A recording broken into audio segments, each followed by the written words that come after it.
बिस्मिल्लाहिर्रहमानिर्रहीम। Hello students, अस्सलाम वालेकुम। उम्मीद कि आप सब खैरियत से होंगे। जैसे कि इससे पहले वाले लेक्चर के अंदर हम लोगों ने जो है वो ऑस्मो रेगुलेशन इन एनिमल्स और एक्सक्रिएशन इन एनिमल्स जो है वो कवर किया था, यानी कि हमने होम्योस्टेसिस इन एनिमल्स एक तरीके से कंप्लीट कर लिया था। और आज के इस लेक्चर के अंदर हम पढ़ेंगे होम्योस्टेसिस इन मैन, यानी कि इंसानों के अंदर जो है वो होम्योस्टेसिस किस तरीके से होती है, यानी कि हमारे अंदर होम्योस्टेसिस किस तरीके से होती है। तो यहाँ पर लिखा हुआ है humans have well developed homeostasis system, कि इंसानों के अंदर जो होता है वो होम्योस्टेसिस सिस्टम जो होता है वो एक तरीके से वेल डेवलप्ड होता है, यानी कि काफ़ी एक तरीके से जो है अच्छे तरीके का सिस्टम होता है हमारे अंदर। ठीक, तो आगे लिखा हुआ है the main organs which involve in homeostasis are skin, lungs and kidneys. जो इंसानों के अंदर होम्योस्टेसिस के अंदर जो ऑर्गन इन्वॉल्व होते हैं, जो उज़वे इन्वॉल्व होते हैं, यानी कि जो उज़वे शामिल होते हैं, वो कौन कौन से होते हैं? वो होते हैं स्किन, लंग्स और किडनीज। ठीक, तो सबसे पहले इन तीनों के बारे में हम जो है वो थोड़ा बहुत हम पढ़ लेते हैं, जो कि हमारी बुक के अंदर दिया गया है। और उसके बाद जो है वो हम इनका रोल भी पढ़ेंगे कि किस तरीके से जो है वो होम्योस्टेसिस के अंदर अपना रोल प्ले करते हैं। ठीक, तो सबसे पहले यहाँ पर स्किन के बारे में लिखा हुआ है कि the skin is considered as the largest organ of the body. हमारे जिस्म का सबसे बड़ा जो ऑर्गन होता है वो हमारी स्किन होती है। ठीक, तो उसके बारे में आगे लिखा हुआ है basically functions as a protective organ as the first line of defence, but it also works efficiently as homeostatic organ by maintaining temperature, water and salt. तो जो स्किन होती है उसका बेसिकली जो इम्पोर्टेंट काम होता है, यानी कि जो एक तरीके से इनका अहम जो काम होता है वो होता है प्रोटेक्टिव ऑर्गन के तौर पे काम करना, यानी कि ये हमें प्रोटेक्ट करती है बहुत सारी चीज़ों से। ये हमें बीमारियों से जो है वो एक तरीके से बचाती है। ठीक, तो ये इसका मेन काम होता है। लेकिन उसके अलावा जो है ये होम्योस्टेटिक ऑर्गन के तौर पे भी काम करती है। तो होम्योस्टेटिक ऑर्गन के तौर पे ये किस तरीके से काम करेगी? ये मेंटेन करेगी टेम्परेचर को, वाटर को और साल्ट को। ठीक, यानी कि ये ऑस्मो रेगुलेशन और थर्मो रेगुलेशन दोनों के अंदर जो है वो एक तरीके से काम करती है। तो ये किस तरीके से जो है वो ऑस्मो रेगुलेशन और किस तरीके से जो है वो थर्मो रेगुलेशन करती है, तो वो हम जो है डिटेल में देखेंगे आगे इसी चैप्टर के अंदर। उसके बाद जो है वो लंग्स के बारे में पढ़ें, तो लंग्स के बारे में लिखा हुआ है they maintain levels of oxygen and carbon dioxide in blood, body fluid and cells. ये जो है वो ऑक्सीजन और कार्बन डाइऑक्साइड की मिकदार को, उसके लेवल्स को बराबर रखते हैं, उसको मेंटेन रखते हैं हमारे ब्लड के अंदर और बॉडी फ्लूइड के अंदर और सेल्स के अंदर। ब्लड खून को कहा जाता है। बॉडी फ्लूइड के बारे में मैंने आपको बताया हुआ है कि बॉडी फ्लूइड किसी भी ऑर्गेनिज्म के अंदर मौजूद जो फ्लूइड हो, जो लिक्विड हो, उसको कहा जाता है। और सेल्स आपको पता है कि सेल्स किनको कहा जाता है कि हमारी बॉडी का बेसिक यूनिट होता है। ठीक, तो इनके अंदर ऑक्सीजन और कार्बन डाइऑक्साइड के लेवल को ये क्या करते हैं? बराबर रखते हैं। कौन? लंग्स। उसके आगे लिखा हुआ है कि maintenance of oxygen and carbon dioxide level, maintain rate of respiration and continuous flow of energy. तो जब ये ऑक्सीजन और कार्बन डाइऑक्साइड के लेवल को मेंटेन रखेंगे तो उस लेवल को मेंटेन रखने से होगा क्या कि रेस्पिरेशन का रेट जो होगा वो भी एक तरीके से मेंटेन रहेगा। ठीक, और जब रेस्पिरेशन का रेट मेंटेन रहेगा तो वो एनर्जी का रेट भी जो है, एनर्जी का फ्लो भी होगा जो, वो भी एक तरीके से मेंटेन रहेगा।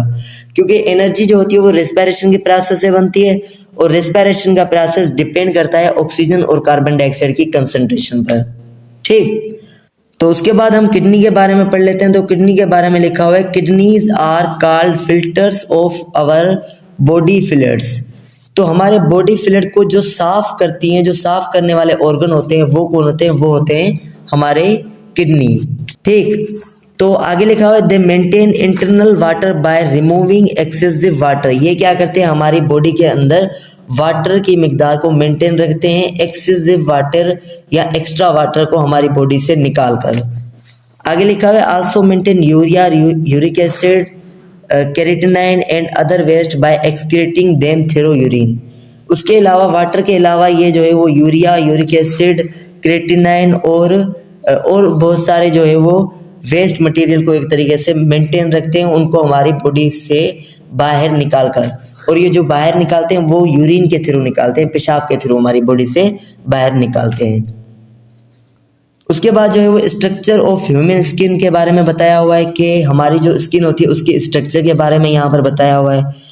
तो स्ट्रक्चर के बारे में पढ़ लेते हैं। तो यहाँ पर जो है सबसे पहले लिखा गया है कि human skin consist of 3 layers called epidermis, dermis and hypodermis. हमारी जो स्किन होती है वो 3 लेयर्स से मिलकर बनी हुई होती है, यानी हमारी स्किन के अंदर 3 तरह की लेयर्स होती हैं। एक होती है एपिडर्म्स, दूसरी होती है डर्म्स और तीसरी होती है हाइपोडर्म्स, जैसे आप यहाँ पर भी देख सकते हैं। यहाँ पर आप देखें तो सबसे ऊपर वाली लेयर जो है वो क्या है हमारी, वो हमारी एपिडर्म्स है, और उसके नीचे वाली लेयर जो है वो ड्रम्स है, ठीक, बीच वाली लेयर, और उसके नीचे जो सबसे नीचे वाली लेयर है वो है क्या हमारी, वो है हमारी हाइपोडर्म्स, ठीक। तो इन तीनों लेयर्स को हम 1 बाय 1 करके पढ़ लेते हैं। तो सबसे पहले जो है हम एपिडर्म्स के बारे में पढ़ लेते हैं। तो एपिडर्म्स के बारे में लिखा हुआ है the outer layer of skin is epidermis. सबसे बाहर वाली जो लेयर होती है वो एपिडर्म्स होती है, made up of flat dead cells, जो कि फ्लैट और मरे हुए सेल्स यानी कि डेड सेल्स की बनी हुई होती है। आगे लिखा हुआ है कंटेनिंग केराटिन प्रोटीन, और उन मरे हुए सेल्स के साथ जो है वो एक टाइप की प्रोटीन भी होती है, उस प्रोटीन का नाम होता है केराटिनिन प्रोटीन, ठीक। तो आगे लिखा हुआ है this layer does not contain blood vessels, के इस लेयर के अंदर जो है वो ब्लड वेसल्स नहीं होती है, यानी कि खून की जो नालियां होती है वो इस लेयर के अंदर नहीं होती है। आगे लिखा हुआ है it is impermeable to water and prevent water loss from the body as well as work as a protective layer by preventing entry to microorganism. तो इसके 2 काम लिखे हुए हैं। सबसे पहला काम ये है कि ये जो होती है वो इम्परमिएबल होती है वाटर के लिए, यानी कि ये वाटर को अपने अंदर से जो है वो एक तरीके से गुजरने नहीं देती, ठीक। तो इस तरीके से क्या होता है, इस तरीके से ये वाटर के लॉस को बचाती है, यानी कि वाटर को एक तरीके से ज़ाया होने से बचाती है। और उसके अलावा जो है ये इसका दूसरा काम लिखा हुआ है कि ये प्रोटेक्टिव लेयर के तौर पे भी काम करती है, यानी कि ये माइक्रो ऑर्गेनिज्म को हमारे अंदर जो है बॉडी के अंदर दाखिल होने से रोकती है। उसके बाद सेकेंड लेयर की बात करें तो सेकेंड लेयर जो है वो ड्रम्स कहलाती है, ठीक, जो कि बीच वाली लेयर होती है। उसके बारे में लिखा गया है कि dermis is the layer present between epidermis and hypodermis. ये ड्रम्स वाली लेयर जो होती है वो बिल्कुल बीच में जो है वो प्रेजेंट होती है, बीच में मौजूद होती है। सबसे ऊपर जो होती है वो हमारी एपिडर्म्स होती है और सबसे नीचे हाइपोडर्म्स होती है, बीच में जो होती है वो ड्रम्स की लेयर होती है, ठीक। तो इसके बारे में लिखा हुआ है it contain many different structure, इसके अंदर जो है वो मुख्तलिफ स्ट्रक्चर आ जाती हैं, ठीक। तो आगे लिखा हुआ है जैसे nerves ending receptor to detect temperature change, pain, pressure etcetera. तो ये जो है वो यहाँ पर जो है वो डिफरेंट तरीके की स्ट्रक्चर प्रेजेंट होती है, जैसे रिसेप्टर वगैरह प्रेजेंट होते हैं। यहाँ पर रिसेप्टर क्या करते हैं, टेम्परेचर के अंदर आने वाली तब्दीली और दर्द और प्रेशर को एक तरीके से क्या करते हैं वहाँ पर डिटेक्ट करते हैं, ठीक, महसूस करते हैं।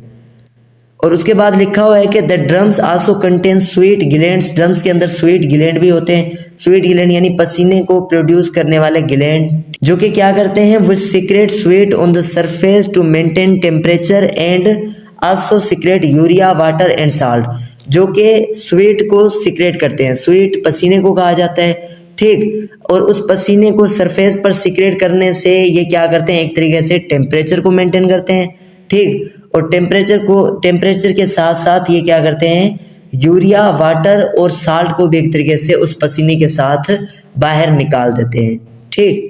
टेम्परेचर को किस तरीके से मेंटेन रखते हैं कि जब ये पसीने को खारिज करेंगे तो पसीना जो होगा वो एक तरीके से लिक्विड होगा, वाटर होगा, तो वो क्या करेगा, एक तरीके से हमारी जो स्किन होगी उसको ठंडा बना देगा, ठीक। तो इस तरीके से ये क्या करेंगे, टेम्परेचर को मेंटेन रखेंगे।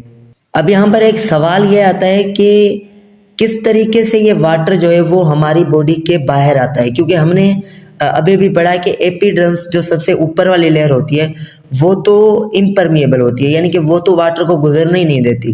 तो फिर ये स्वेट जो होता है, ये पसीना जो होता है वो किस तरीके से बाहर आता है। तो इस पसीने को बाहर लाने के लिए यहाँ पर एक तरीके के पोर्स मौजूद होते हैं जिसको स्वीट पोर्स कहा जाता है, जो कि आप यहाँ पर देख भी सकते हैं। ये जो होते हैं वो स्वीट पोर्स होते हैं। इन स्वीट पोर्स के थ्रू क्या होता है कि ये हमारा पसीना बाहर आता है, ठीक।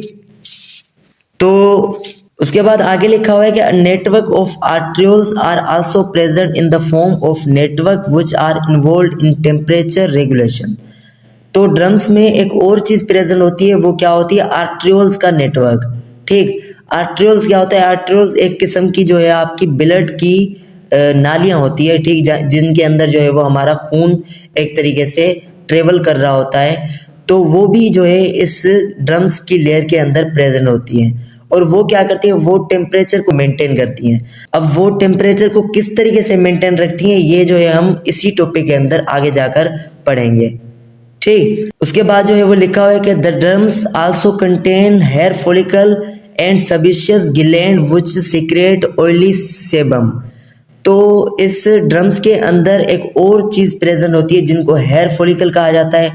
और हेयर फॉलिकल जो होती है वो दरअसल एक स्ट्रक्चर होती है जिससे जो है वो हमारा हेयर निकलता है, जिससे हमारे बाल जो होते हैं वो ग्रो करते हैं, ठीक।